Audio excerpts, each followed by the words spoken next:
આપનું સ્વાગત છે। આપણે કાર્યક્રમની શરૂઆત અગ્નિ પૂજન કરી છે। તો આપણા શાસ્ત્રોમાં અગ્નિને ખૂબ મહત્વ છે। કોઈ પણ શુભ કાર્ય આપણે કરવું હોય તો અગ્નિ સાક્ષી આપણે કરતા હોય છે।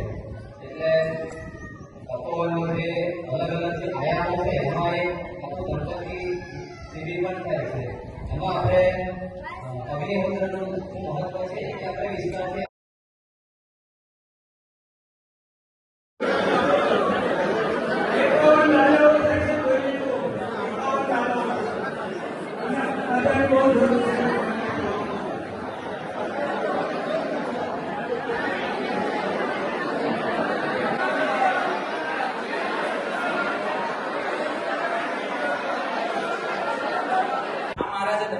મહારાજા દંડ અને બીજું નામ રામદૂત પણ છે।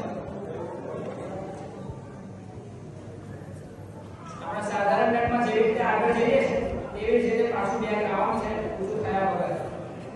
આ થાય મહારાજા દંડ અને બીજી બેઠક છે બજરંગ બેઠક।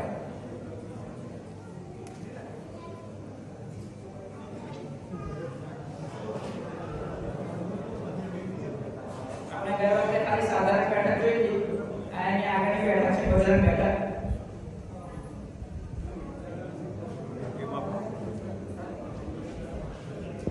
તો અમેરિકા, મેક્સિકો હોય, ઇટલી હોય, આરબ કન્ટ્રીઝ હોય, આરબ દેશો હોય, આ બધી વાતો આપણે લીધી હતી।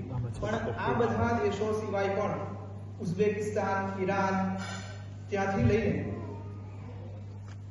ક્રોએશિયા, સ્કેન્ડિનેવિયા અને આગળ એનાથી આગળ પણ જો જોઈએ તો ડેનમાર્ક, નોર્વે ત્યાંથી લઈને છેક ક્રોએશિયા, તુર્કી સુધીના જેટલા પણ દેશો છે આ બધા જ દેશો આર્યાવર્તમાં હતા। હું કદાચ અત્યારે તમને કહીશ કે આ આર્યાવર્ત હતું, આખું વિશ્વ આર્ય હતું તો એ તમને સાચું નહીં લાગે, કારણ કે તમે માસીને ધાવીને આવ્યા છો। ઉત્તના માસી હોય ને એ અંગ્રેજી માસીને ધાવીને તમે આવ્યા છો।